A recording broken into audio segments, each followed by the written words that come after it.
They thought shoving a disabled black man to the ground in a quiet school hallway would be just another joke. Brookridge High's golden boys, 3 cowards in varsity jackets, laughed as Jamal struggled to breathe on the cold floor, certain no one would ever hold them accountable. But here's the twist they didn't see coming. 5 minutes later, the rumble of a motorcycle exploded through the campus, and the man riding it had a very personal score to settle. So, before we dive in, write in the comments, where are you watching this from? Stay until the end. The final payoff will not disappoint. The Monday morning sun hit Brookridge High with a brightness that felt almost mocking, too cheerful for a place carrying the kind of tension Jamal Rivers sensed the moment he rolled through the gates. Students clustered in loud, animated circles, their voices echoing between brick walls and metal lockers. Laughter bounced through the courtyard, sneakers scuffed against concrete, and backpacks slammed shut, as if the school was waking up in a hurry. But for Jamal, everything moved in slow motion. His fingers tightened around the rims of his wheelchair as he navigated through the maze of rushing bodies. A few students glanced at him, quickly turning away. Others stared too long, letting their eyes trail down to his legs, with that familiar mixture of curiosity and quiet judgment, like they were scanning a product defect, not a person. Jamal kept his head straight. New school. New start. Don't react. That's what he told himself.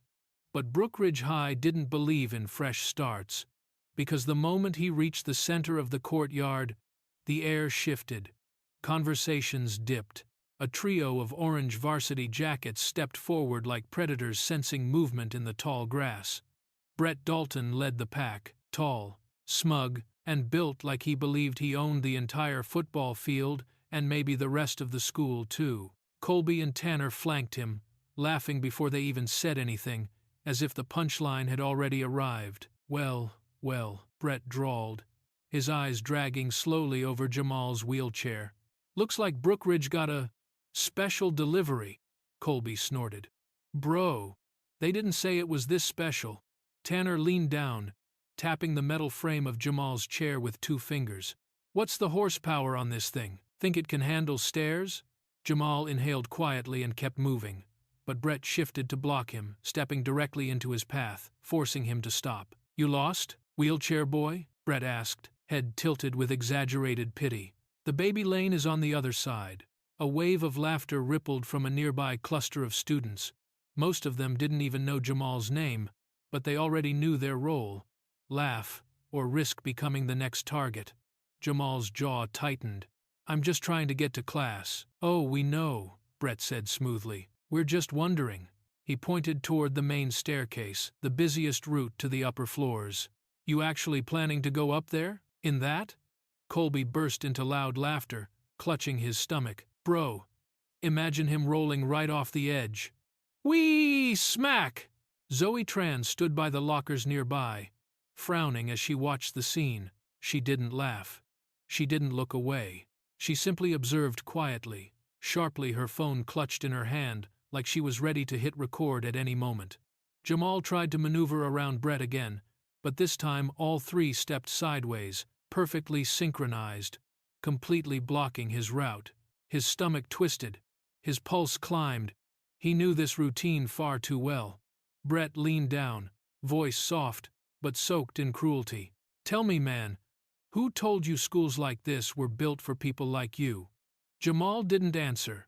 Silence was the only shield he had left. Brett smirked. Come on, don't be shy. You think you're gonna wheel yourself up the same stairs as us? His voice sharpened into a hiss. This guy wants to go up the stairs with us. Colby and Tanner roared with laughter again. Jamal looked toward the western side of the building, the route all regular students used. But Brett extended one arm, pointing in the opposite direction. Use that one, Brett ordered. The east stairwell. The one Zoe knew all too well. The one students whispered about. The one where cameras just happened to malfunction every other week. Jamal swallowed hard and let the front wheel of his chair turn toward the east hallway. As he rolled forward, the noise of the courtyard faded behind him, replaced by the chilling emptiness of the east stairwell, where trouble didn't just begin, it waited. The east stairwell of Brookridge High always felt wrong.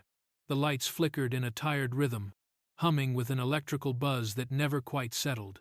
Dust clung to the corners, and the air carried a faint smell of metal and mildew, like a place the school wanted to forget but never bothered to fix. Students rarely came here unless they needed to escape teachers or trouble, usually both.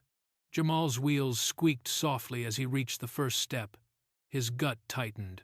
Stairs were already a challenge, but this stairwell felt different, quieter, colder, like someone had sucked the noise out of the hallway. Behind him, the three orange jackets reappeared. Brett, Colby, Tanner. Their shadows stretched across the dirty floor before their bodies turned the corner. "Well, look at that," Brett said, voice echoing just a little too loudly. "He actually came here. Guess he listens better than he looks." Colby chuckled, leaning on the banister. "Or maybe he's just eager for his first lesson at Brookridge." Tanner cracked his knuckles, as if warming up for a sport. "Man, this is gonna be fun." Jamal ignored them and positioned his chair sideways, preparing to transfer to the railing so he could inch downward safely, but Brett stepped forward, planting a hand on the metal bar right beside him, blocking the move entirely. "Where you goin', Wheels?" Brett asked. "We didn't give you permission yet." Jamal's fingers curled on the armrests. "I just want to get to class." Colby snorted. "Oh, you'll get somewhere. Not sure if class is it, though." A new presence appeared at the far end of the hallway. Coach Hargrove. He stood with his hands resting on his hips, whistle hanging around his neck, his expression unreadable from a distance. His eyes flicked from Jamal to the boys, and then he turned his head slightly away, pretending to inspect a bulletin board that hadn't had new flyers in months. Jamal saw him. Relief surged until he realized Hargrove wasn't stepping in. He wasn't even looking. Brett smirked. "See? Even Coach knows not to get in our way." Jamal swallowed his frustration. "Coach?" he called out, voice cracking just slightly. Hargrove didn't respond. The message was clear. "You're on your own." Brett crouched beside the wheelchair. "So here's the deal. We want to see how durable this thing is." He tapped the front wheel twice. "And maybe how durable you are." Before Jamal could react, Brett leaned in and gave the wheel the smallest nudge, just enough to break balance. The world tilted. Jamal's stomach lurched as the front of his chair slipped off the edge of the first step. His hands flew to the armrests, too late to steady himself. His body jerked forward, sliding down a single stair. His palms scraped the concrete, sending a streak of pain up his arms. Colby burst out laughing. "There it is. First drop of the day." Tanner whistled. "Man, he slipped fast." Jamal's breath trembled as he stabilized himself, heart pounding like a drumline inside his chest. That single step felt like falling off a cliff. He didn't want to imagine what would happen if they pushed harder. Brett leaned back, satisfied. "Relax, Wheels. That was nothing. We're just getting to know each other." Jamal glared at him despite the fear clawing at his throat. "Stop. This isn't a game." Colby shrugged. "Sure it is. You're just not playing well." He leaned closer, his grin sharp. "Thaishua? Mai hoidong thoi." The words echoed in the stairwell like a threat carved into stone. Up the hall, Coach Hargrove finally moved. He took out his phone, tapped the screen quickly, then slid it back into his pocket without a word. Jamal didn't see the message, but Brett's phone buzzed in his jacket. He glanced at it and nodded, a sinister smile creeping up his face. "No camera there. Just do it." Jamal steadied himself, unaware that what had just happened wasn't the real danger, because the next push wouldn't be a joke. It would be the one meant to break him. The second step of the east stairwell was cold against Jamal's palm as he tried to steady himself. His wheelchair wobbled awkwardly behind him, one wheel hanging over the edge like it was deciding whether to follow him or betray him again. His breath came shallow, jagged. The hallway around him felt narrower than before, as if the walls were leaning in, hungry for the next fall. Above him, Brett clicked his tongue. "Man, you really don't balance well, huh?" Colby snickered. "Must be a factory defect." Tanner stepped forward, his grin stretching wider with every inch. Unlike Brett, who preferred psychological games, or Colby, who liked to narrate cruelty, Tanner enjoyed the physical part. It was obvious in the way he pushed lockers when he walked or slapped teammates on the back harder than necessary. Violence was his language, and right now, he was itching to speak it. Jamal saw the shift in Tanner's posture, shoulders tightening, legs spreading, weight leaning forward. A chill crawled across his spine. "Don't," Jamal said, his voice barely above a whisper. Tanner tilted his head. "What? I'm just helping you get down faster." Before Jamal could brace himself, Tanner slammed both hands against the back handles of the wheelchair. The world exploded. The chair lurched violently, the metal frame jerking as if ripped from under him. Jamal's body pitched forward in a sickening arc. His shoulder struck the edge of a step first hard enough to knock the air from his lungs. Then his hip hit, then his elbow, then his cheekbone scraped against rough concrete as he tumbled down 3 full stairs before coming to a stop. A sharp cry escaped him, raw and involuntary. The sound echoed up the stairwell, bouncing off the walls like a wound made audible. Behind him, the bullies erupted. Brett doubled over, laughing. Colby clapped like he was watching a comedy show. Tanner flexed his fingers, proud of his handiwork. "Did you see that?" Colby gasped between laughs. "Dude flew like a rag doll." Tanner shrugged casually. "Told you I'd help." Jamal's pulse roared in his ears. Pain radiated from his shoulder down to his ribs, each breath stabbing inward. He tried to push himself up, but his arm trembled and gave out. Dust clung to his clothes. A faint smear of blood marked the step beneath him.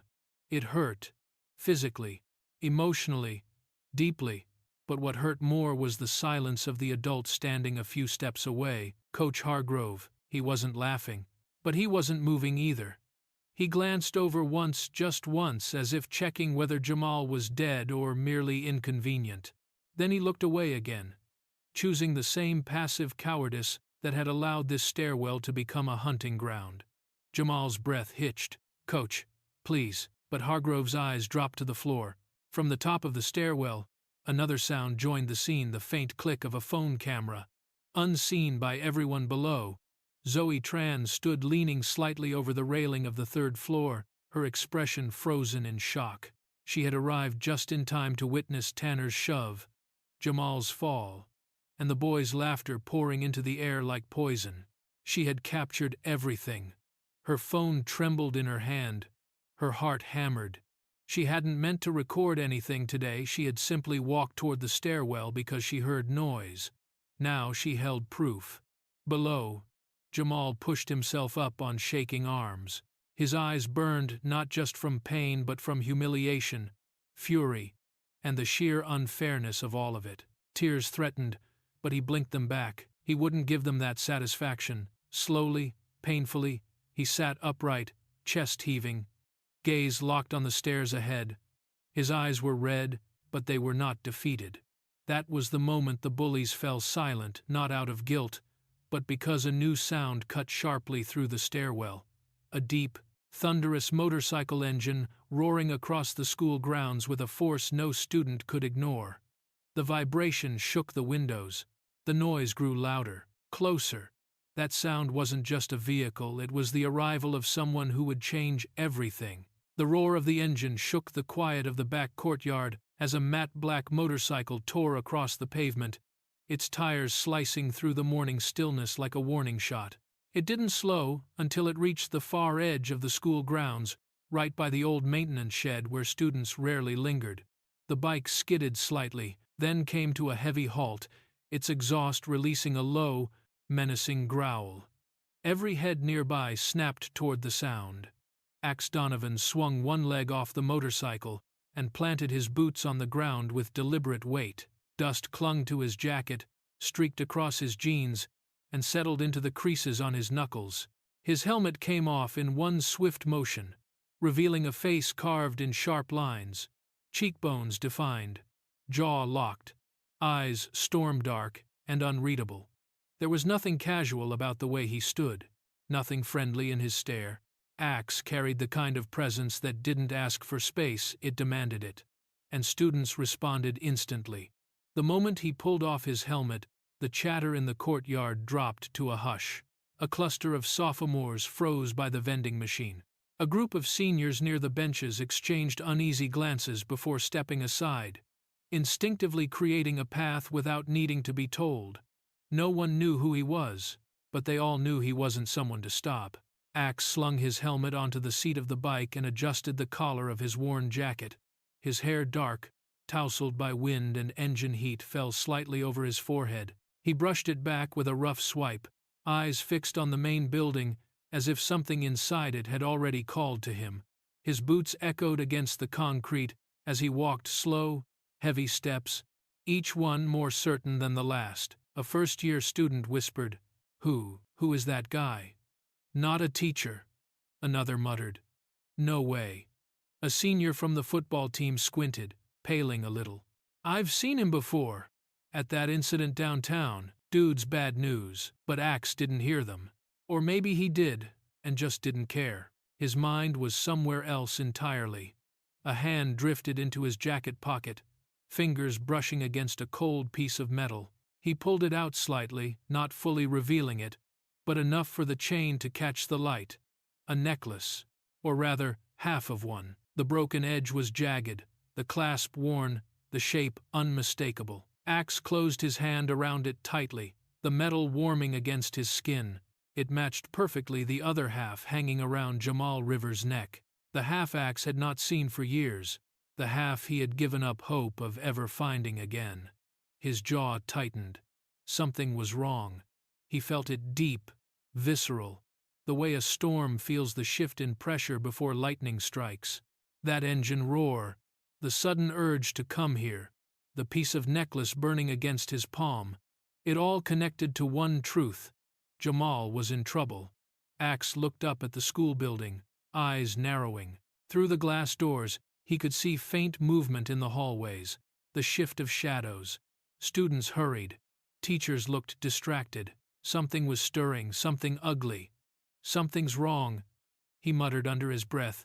His voice was low, controlled, but the tension beneath it felt like a fuse, waiting for flame. Without another word, Axe pushed open the back door of the building. The hinges groaned in protest as he stepped inside, and the students closest to the entrance backed away instinctively. He didn't ask for directions. He didn't hesitate. He walked with the eerie precision of someone who already knew where the danger was. Axe headed straight toward the east stairwell, moving with a certainty that suggested he wasn't guessing at all, but following a thread only he could feel. Jamal's ribs throbbed with every shallow breath as he lay on the cold concrete at the bottom of the stairwell. Dust clung to his palms, and a faint smear of blood streaked across the side of his face. His wheelchair sat abandoned halfway up the stairs, tilted awkwardly like a witness too scared to speak. Above him, Brett, Colby, and Tanner hovered on the landing, their silhouettes sharp against the flickering stairwell light. Colby nudged Tanner with an elbow. "Bro." He fell hard. "Did you hear that crack?" Tanner grinned. "Music to my ears."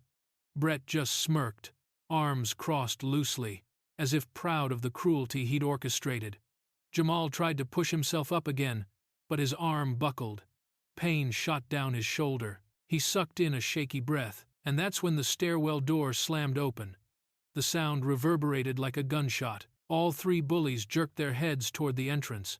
Axe Donovan stood there, framed in the doorway, broad shoulders casting a long shadow down the steps. His boots tapped against the first stair with slow, deliberate force. The temperature in the stairwell seemed to drop with every step he descended. Jamal blinked, confused, his vision swimming. He didn't know this man, but something in Axe's expression, something fierce, protective, and barely restrained, felt impossibly familiar. Axe reached the bottom step and stopped beside Jamal. His gaze swept quickly over the damage, the bruises, the cuts, the trembling limbs. His jaw flexed.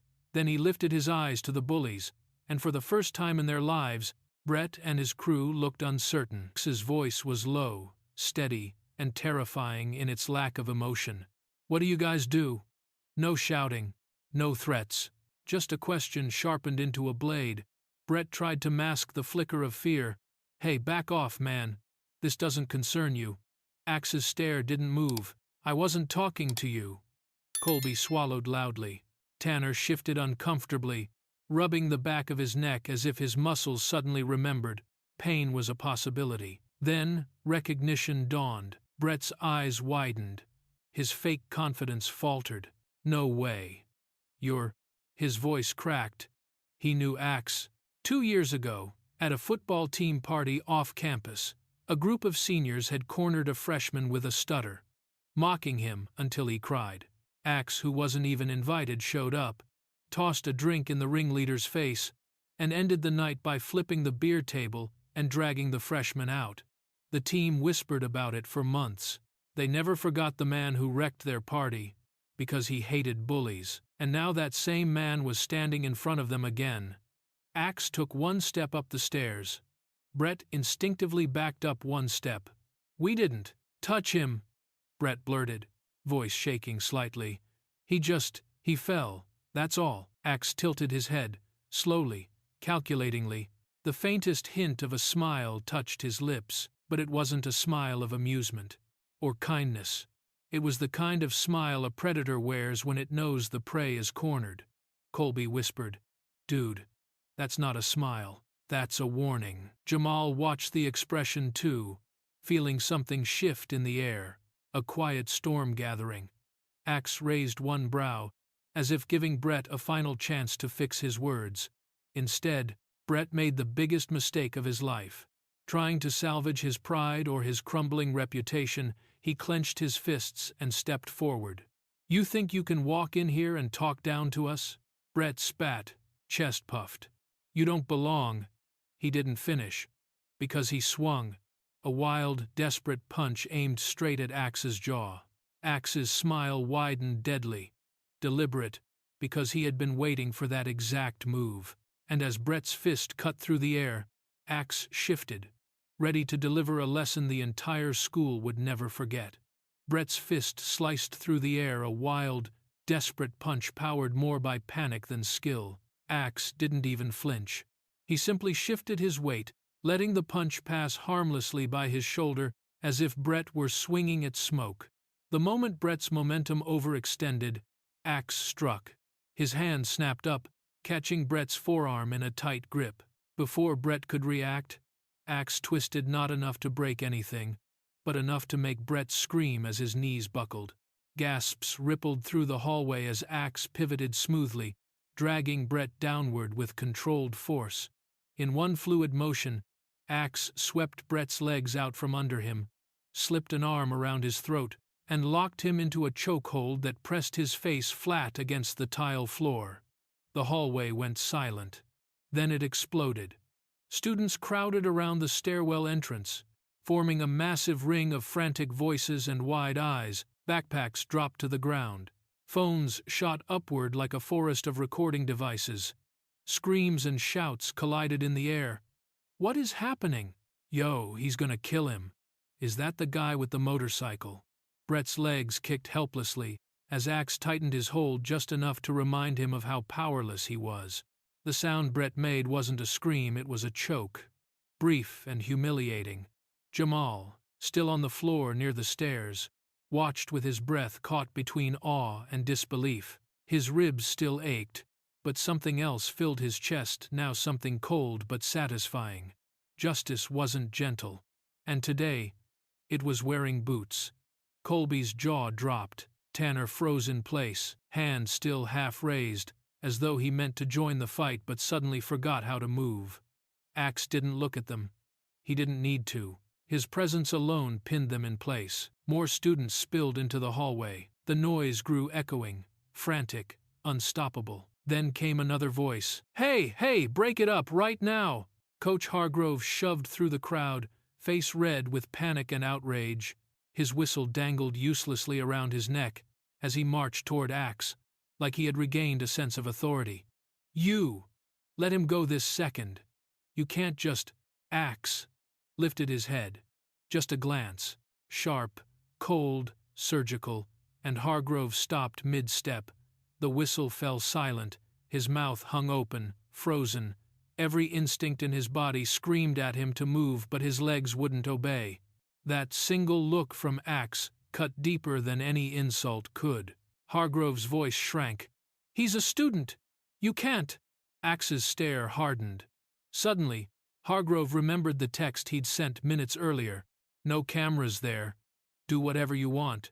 But now there were cameras everywhere. Because on the second-floor railing above the chaos, Zoe Tran held her phone high. Her hands trembled not from fear, but from adrenaline. Her live stream counter surged by the second. 47 viewers, 113, 289, 602. Her microphone captured everything. Brett's failed punch, Axe's takedown, the crowd's screams, Hargrove's hesitation. Zoe wasn't just recording. She was broadcasting the entire scene live. Axe didn't know it. Brett definitely didn't. But half the sophomore class had already shared the link. Down on the floor, Brett whimpered. Axe leaned down, his lips brushing close to Brett's ear, calm, controlled, deadly. This shot is the very light part. Brett's entire body went rigid. He understood the warning now. Axe released him with deliberate slowness, letting Brett collapse onto the tile like a puppet with its strings cut. Brett gasped for air, clutching his throat, humiliation burning brighter than pain. Colby took one trembling step backward, then another. Then he turned, panic twisting his face, and bolted down the hallway. He didn't make it far, because running from Axe Donovan wasn't just cowardice, it was the single worst decision Colby would ever make. Colby's shoes squealed against the tile as he sprinted down the north hallway, shoving past two freshmen who barely had time to yelp in surprise. His breath came out in sharp, panicked bursts. He didn't know where he was going, only that he needed to get as far away from that stairwell, from that man, from that look as possible. His thoughts blurred. "Brett's down. Tanner's frozen coach is useless. Who is that guy?" Every instinct screamed at him to run faster. Students in the hallway turned with startled faces as Colby barreled toward them, wild-eyed and frantic. His varsity jacket flapped behind him like a warning flag. But he didn't get far. 3 seconds. 4 steps. That's all the distance he managed before a heavy boot cut into his path, like an iron gate slamming shut. Axe Donovan stepped in front of him. Not running, not even jogging. Just walking, yet somehow arriving faster than Colby's full-speed sprint. "Going somewhere?" Axe's voice was low, calm, dangerous. Colby's entire body jolted to a halt. His sneakers slid on the floor, and he stumbled backward, catching himself on the lockers. His chest heaved violently, breaths crashing in and out like he'd been drowning. Students nearby froze, clutching their books, whispering urgently, "Oh my God." He caught him. "That guy moves like a machine." Colby tried to open his mouth, but no words came out, only a choked sound that barely resembled a syllable. Axe took one slow step toward him. Just one.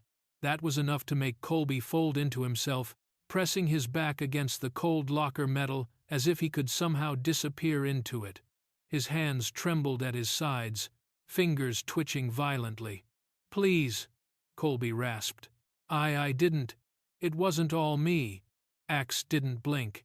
He placed one hand on the locker next to Colby's head, leaning in slightly close enough for Colby to see the intensity in his eyes, the kind of fury that wasn't loud but carved deep, the kind you don't survive if you trigger it. "You ran," Axe said quietly. "Only guilty people run." Colby squeezed his eyes shut, tears threatening to spill. I swear, I didn't mean for him to fall that far." Tanner pushed harder. Axe's expression didn't soften. "Colby," he said, voice low enough that only the terrified boy could hear, "this isn't about just today." Colby's eyes snapped open. Axe stepped even closer, just enough for his shadow to swallow Colby's entire frame. Then he said it. "Last time you pushed my sister off the bike. I remember." Colby's face collapsed. Color drained instantly from his skin, his lips trembled. The breath he was about to take snagged in his throat and refused to come out. He remembered exactly what Axe was talking about. 2 years ago, a bike path behind Hillcrest Park. A younger kid, with headphones. A cruel shove, as a joke. A broken chain. A scraped knee. A terrified cry. And this stranger arriving seconds later, holding the injured kid, eyes burning with a promise Colby had prayed would never be fulfilled. "You," Colby whispered, voice cracking into pieces. "You were there." Axe didn't smile. He didn't need to. The hallway went silent as Colby's legs gave out. He slid down the locker to the floor, hands covering his face as panic swallowed him whole. Then he broke. A sharp, ugly sob tore out of his chest, loud, messy, undeniable. Students stared in shock. It was rare to see a bully cry. Rarer still to see one cry because he finally understood consequences. Colby sobbed in the middle of the hallway, trembling like a child. Axe stood over him, unmoved. And above them, dozens of phones began buzzing Zoe's live stream, spreading through the school like wildfire, carrying every second of this reckoning with it. Principal Marwick's office was never meant to hold this many people, but today it felt especially suffocating. Papers lay scattered across his desk, his coffee sat untouched and cooling, and the computer screen kept flashing notification after notification, messages, emails, alerts, all of them the same. Viral video from Brookridge High, 10K views in 20 minutes. Marwick wiped sweat from his forehead as he glanced nervously at the small crowd, crammed inside the room. The tension vibrated like a live wire. Coach Hargrove stood stiffly near the bookshelf, arms folded too tightly. Brett sat slumped in a chair, clutching his bruised throat. Tanner hovered behind him, pale and shaken. Colby kept his eyes glued to the floor, still sniffling from the breakdown in the hallway. And then there was Axe. He stood beside Jamal, towering, silent, unmovable, his presence filling the room more than any shouting could.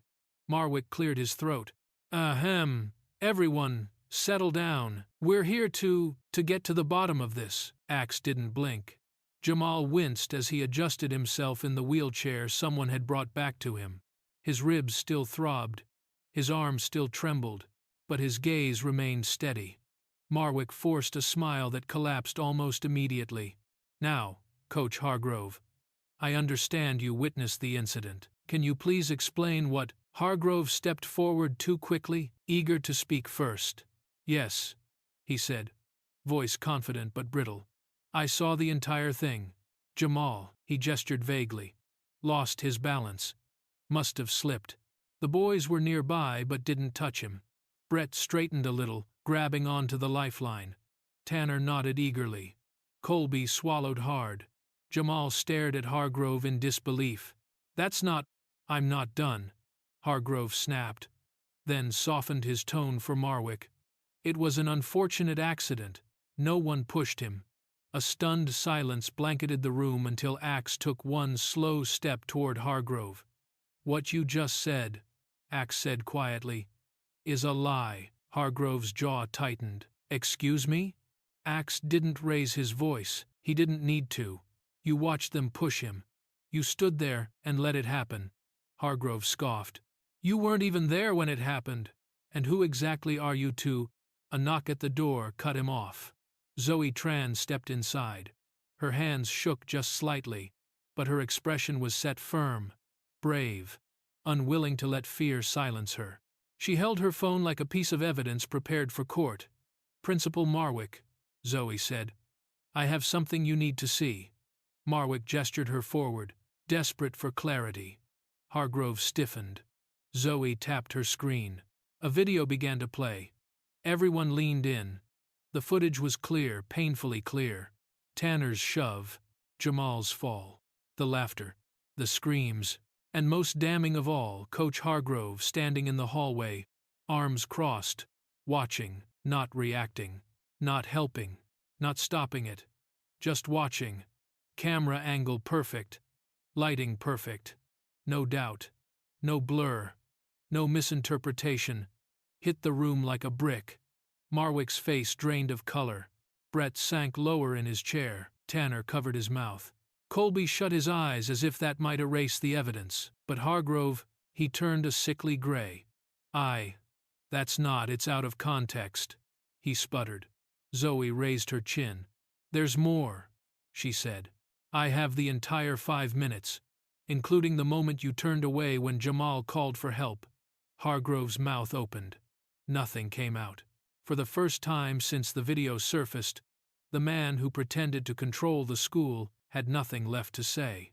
Marwick sank into his chair, rubbing his temples. This is catastrophic, he whispered. Axe's expression didn't soften. If anything, the storm behind his eyes darkened. He reached slowly into his jacket pocket. The room tensed.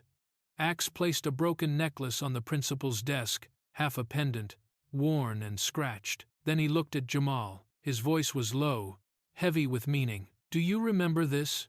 Jamal stared at the pendant, his breath catching, because that broken piece wasn't just jewelry. It was a past he thought he'd lost forever, now returned in the middle of chaos. The office fell into an eerie stillness, the kind that settles only when a secret is about to claw its way free. The hum of the computer, the muffled noise of students outside, the shaky breaths of the boys in trouble, all of it faded the moment Axe placed the broken necklace on Marwick's desk. Jamal stared at it as if it were a ghost. His throat tightened, his fingers trembled.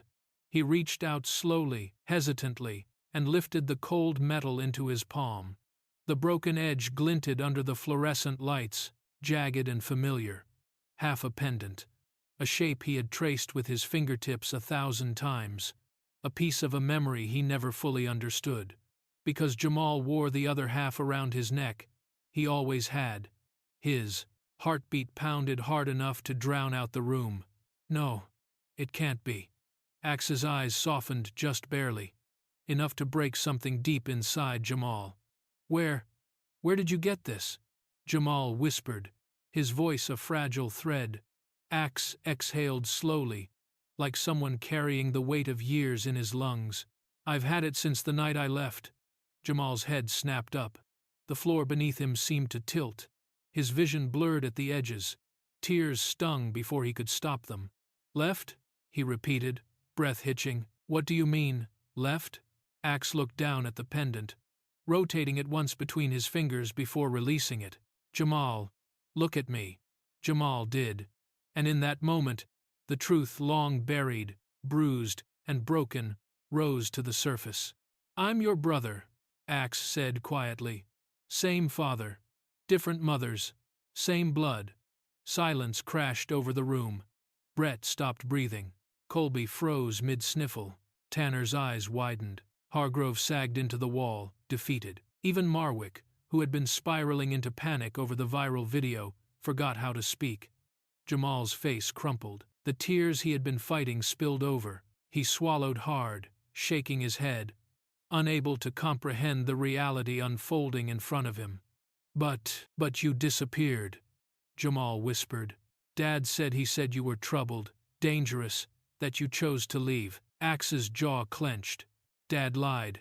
Your stepfather lied more. Jamal blinked through tears. My stepfather? Axe nodded slowly. He hurt you, Jamal. He hurt your mother. And he tried to hurt me. That night. His voice cracked for the first time, low and raw.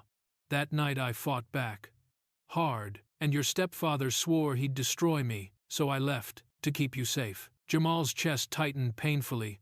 A sob broke out of him, quiet but devastating. All these years, he whispered. You were alive. You were out there, and I didn't know. Axe stepped closer, kneeling beside Jamal so they were eye level. He placed a steady hand on Jamal's shoulder, gentle, protecting, something that felt like home despite the chaos around them. I wanted to come back, Axe said, but I couldn't. Not until I saw you could stand on your own. I watched you grow. I watched you fight through everything life threw at you. I stayed close, just far enough not to bring danger back to your door. Jamal's voice trembled. How did you know I was here? Axe's eyes softened in a way no one else in the room had ever witnessed from him. I'm always watching, just waiting for the day you need me. The room inhaled as one. Even the bullies couldn't look away. They had wanted a spectacle of pain, but instead they witnessed something far more powerful. A family torn apart by violence finding its missing piece in the middle of a crisis. a moment that stitched old wounds into new strength. Jamal wiped his tears with the back of his hand, nodding slowly, accepting the truth piece by piece. The brother he thought he'd lost was here, real, and refusing to leave him again. Jamal clutched the pendant to his chest, whispering, "I can't believe it. You really came back." Axe replied softly, "I never left." Principal Marwick, shaken but determined, cleared his throat. We need to convene a disciplinary hearing. Immediately. Because now the truth was out, and the school was about to face the consequences. The school board conference room had never felt so small. Rows of polished wooden chairs lined the walls, portraits of past principals stared down from above, and the long central table, normally reserved for quiet administrative discussions, was now a battlefield. The tension inside was thick enough to taste.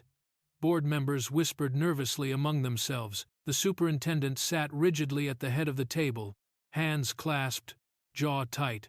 Papers, reports, and printed screenshots of the viral video were scattered everywhere. At one end of the room sat Jamal, pale but composed, Axe standing behind him like a silent guardian. On the opposite side, Brett, Tanner, and Colby sat slumped in their seats, their earlier bravado nowhere to be found.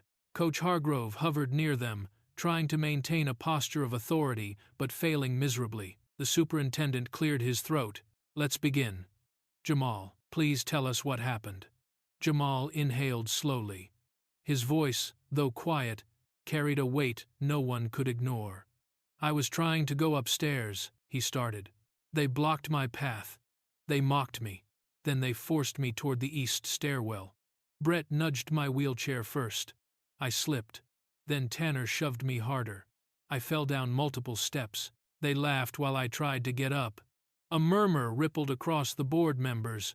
Jamal continued, voice tightening. "Coach Hargrove was there. He watched. He didn't help. He didn't stop them." Hargrove bristled. "I told you he slipped." Axe took one step forward. Hargrove fell silent instantly. But before the superintendent could speak, the conference room doors burst open. A tall man in a tailored suit stormed inside. Brett's father, Derek Dalton, a wealthy businessman with an inflated sense of untouchable power. "This is outrageous," he barked, slamming a stack of papers onto the table. "My son has been assaulted by an outsider and humiliated publicly. If you think we're letting this stand, think again. I will sue this school so hard your great-grandchildren will feel it."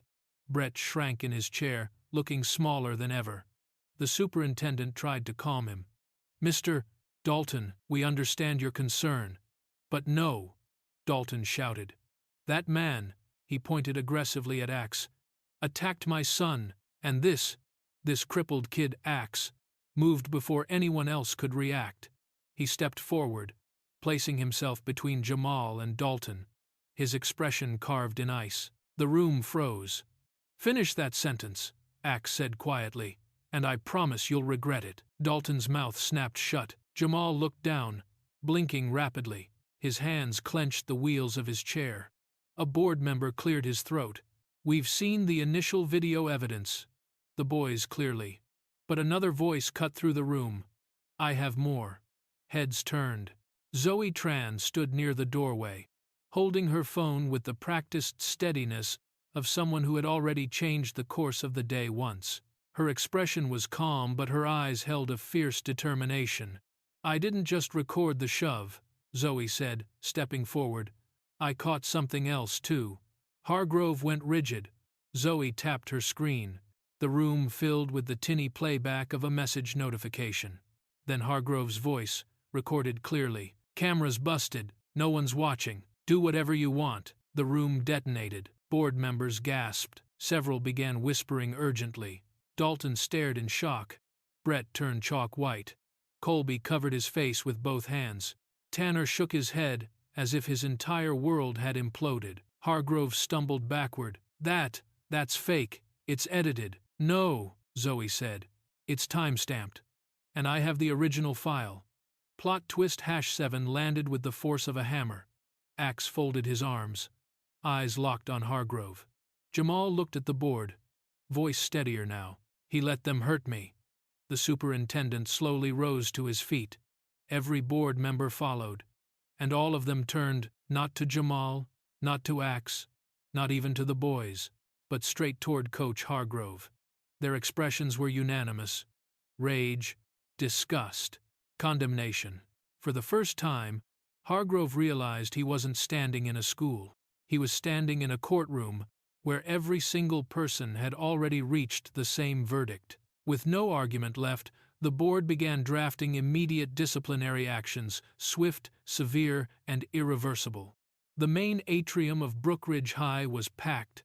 Students lined the staircase rails, crowded the benches, and spilled into the walkways as rumors churned through the air like a rising storm. Teachers tried to maintain order, but even they were whispering to each other, phones in hand, eyes glued to the viral clips that had overtaken every social feed within the hour.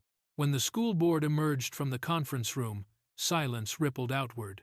The entire student body seemed to inhale at once. Jamal sat in his wheelchair near the front, Axe standing behind him, a quiet pillar anchoring the moment.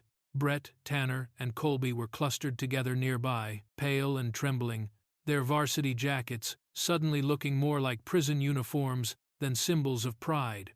The superintendent stepped up to the small podium set beneath the balcony. "This school does not tolerate violence," he began, voice firm, echoing across the marble floor. "And today, we witnessed not only violence, but premeditated cruelty and a gross abuse of authority." A murmur stirred.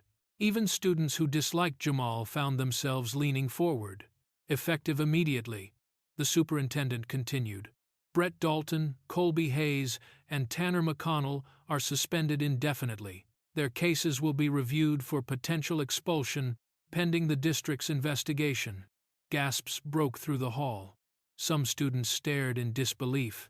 Others nodded with grim satisfaction. Brett's father, Derek Dalton, shoved his way to the front.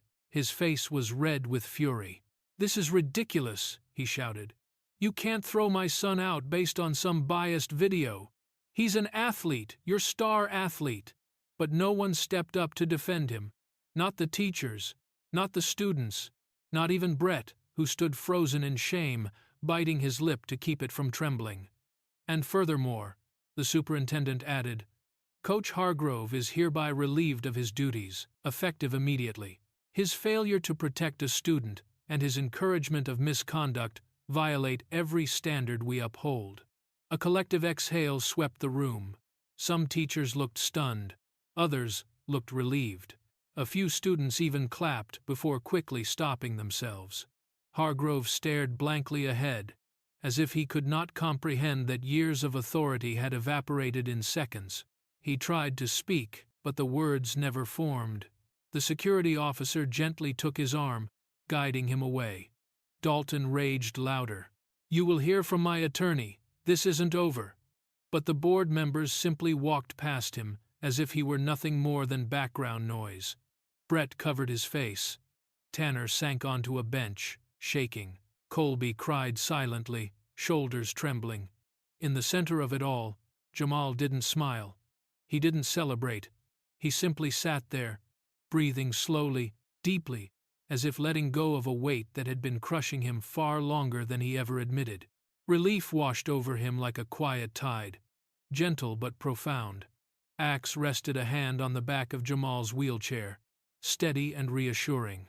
The atrium gradually dissolved into a mixture of whispers, disbelief, and the buzzing of notifications as students sent updates to friends who couldn't squeeze into the crowd. Jamal looked around, not triumphant, not vindictive, just quietly relieved to finally be seen, finally protected.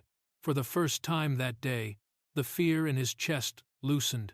As the crowd dispersed, Axe leaned down and murmured, "We need to talk," guiding Jamal toward a quieter corner where the truth between them could finally be spoken without an audience. The sun was sinking behind the bleachers when Axe and Jamal reached the back field. The sky glowed with streaks of orange and bruised purple, casting long shadows across the empty court. The noise from the atrium was far away, now muffled, fading, insignificant compared to the heaviness that settled between the two brothers. Jamal's wheelchair rolled slowly over the concrete, the wheels whispering softly.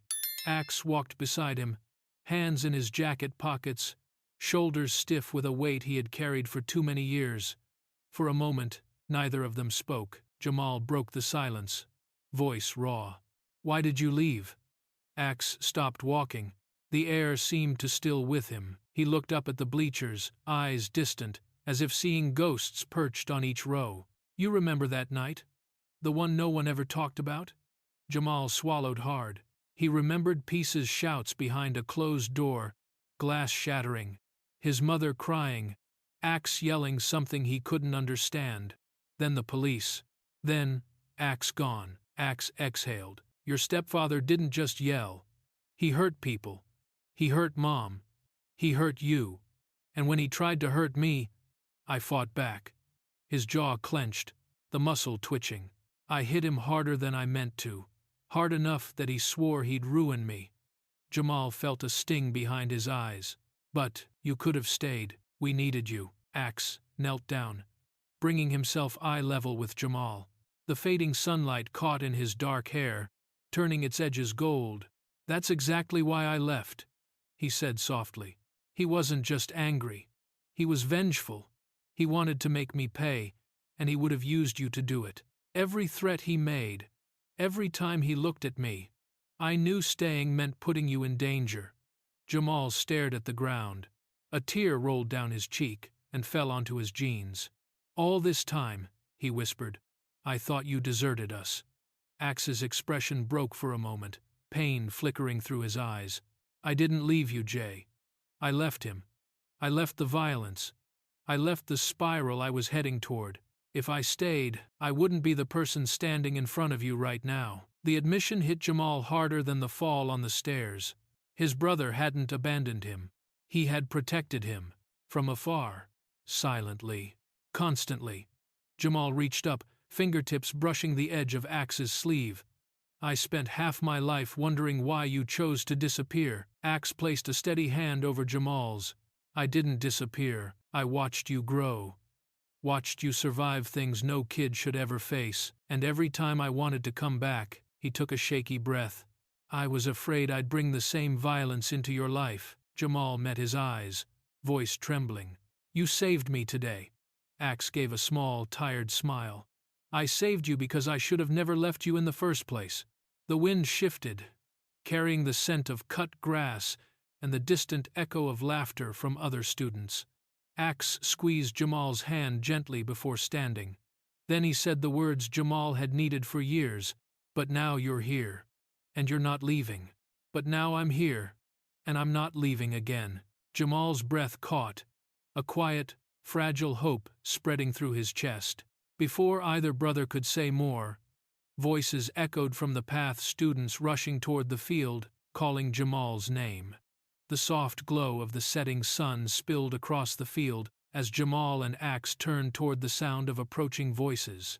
A group of students hurried down the walkway, some running, some walking fast, all of them carrying something. At first, Jamal couldn't make sense of the scattered shapes in their hands. Then he realized what he was looking at. A brand new wheelchair, matte black, sleek, lightweight, and far sturdier than the battered one he'd been struggling with for years. Students pushed it forward like they were presenting a trophy, their faces lit not with pity, but purpose. Zoe walked at the front, hands gripping the handlebars. Behind her came members of the debate team, art club, robotics club, even a few athletes who normally would have stood on the sidelines of everything.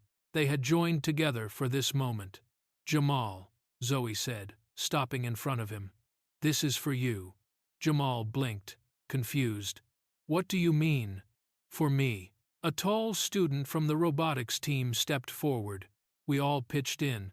Donations, group chats, a flash fundraiser. We even had a teacher anonymously match the final amount. Another student chimed in.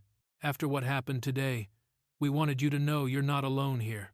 Jamal stared at the chair, sturdy wheels, smooth armrests, a cushioned backrest that didn't sag like his old one. His breath caught. "You bought this, For me? Zoe nodded. We saw what happened. We saw what they did to you. And for once, we wanted to be the people who stepped in, not the ones who looked away. A tightness formed in Jamal's throat, one he couldn't fight down. Tears blurred his vision. Not the tears of pain from the fall, but something heavier, something long overdue. For years he had been the kid who slipped through cracks, the one teachers forgot to wait for, the one bullies singled out when adults weren't watching, the one everyone pitied but no one protected. And now, here he was surrounded by dozens of students standing in solidarity, offering something that symbolized far more than mobility. It was belonging. It was community. It was a promise that he mattered here. Axe placed a steady hand on Jamal's shoulder, the hint of a smile tugging at the corner of his mouth. Looks like you've got a whole team now. One of the freshmen wiped his eyes quickly, embarrassed to be crying. A girl from the art club sniffed loudly. Even a few athletes who had previously laughed with Brett now stood awkwardly in the back, guilt softening their faces. Zoe unlocked the brakes on the new chair. Want to try it out? Jamal's hands shook slightly as he transferred himself into the new wheelchair. The moment he settled into it, he felt the difference: solid support, smooth alignment, no uncomfortable wobble. It felt like a door opening. He exhaled a shaky breath. I don't know what to say. You don't have to say anything, Zoe replied. Just know you're not invisible, not anymore. Jamal looked at each face in the crowd, trying to absorb the enormity of what they'd done. His voice broke when he finally spoke. Thank you for not turning away like them. A hush fell over the group, soft, emotional, full. For the first time in years, Jamal felt seen, supported, and safe. And it wouldn't stop here, because within the hour, the story of Brookridge High would spread far beyond the school walls. By the next morning, Brookridge High was no longer just a school. It was a headline. Zoe's live stream, raw, unfiltered, undeniable, had broken past the walls of the campus and surged into the bloodstream of the internet. By dawn, major social platforms were flooded with clips, reaction videos, commentary threads, and hashtags demanding accountability. Stand with Jamal. Stop the stairwell abuse. Or hold the adults responsible. Local reporters arrived first, hovering at the school gates with microphones in hand. They interviewed students, teachers, and even janitors who had witnessed parts of the chaos. Their stories blended into one undeniable narrative. A boy in a wheelchair had been targeted, and the adults meant to protect him had stayed silent.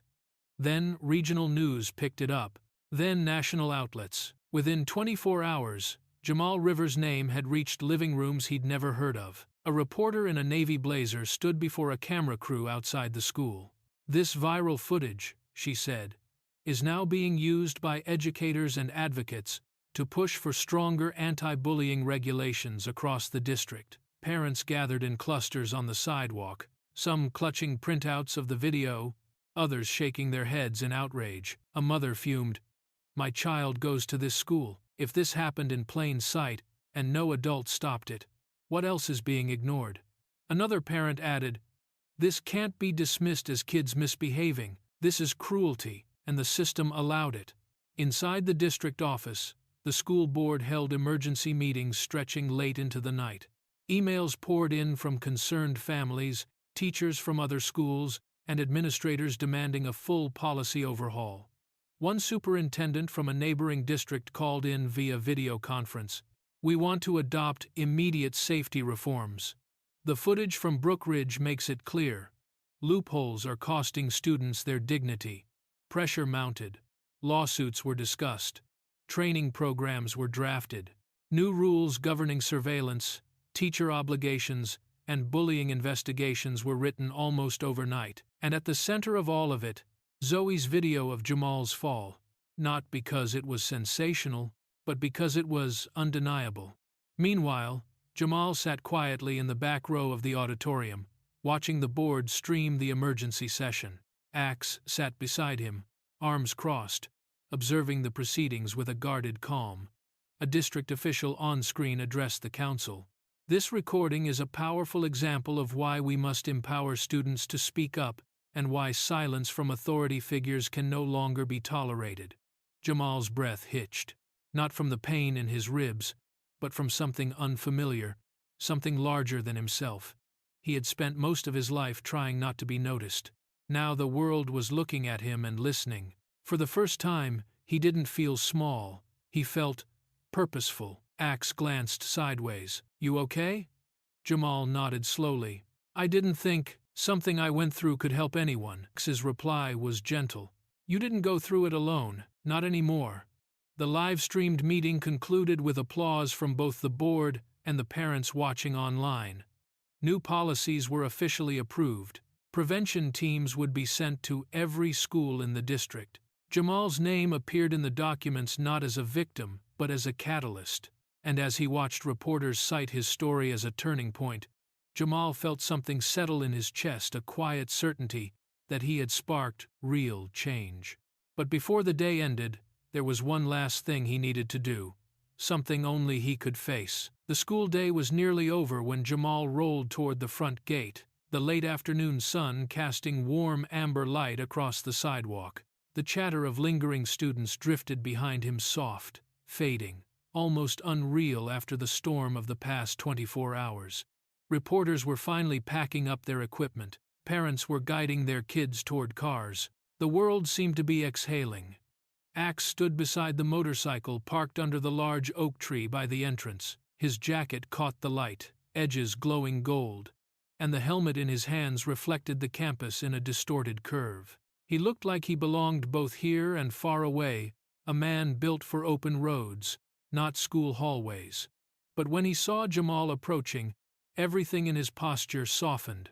Jamal stopped a few feet away, fingers brushing the wheels of his new chair. "Axe," he began, swallowing against the tightness in his throat. "I never got to say it properly." Axe tilted his head. "Say what?" Jamal took a steady breath. "Thank you. For saving me. For coming back. For being here even when I didn't know you were."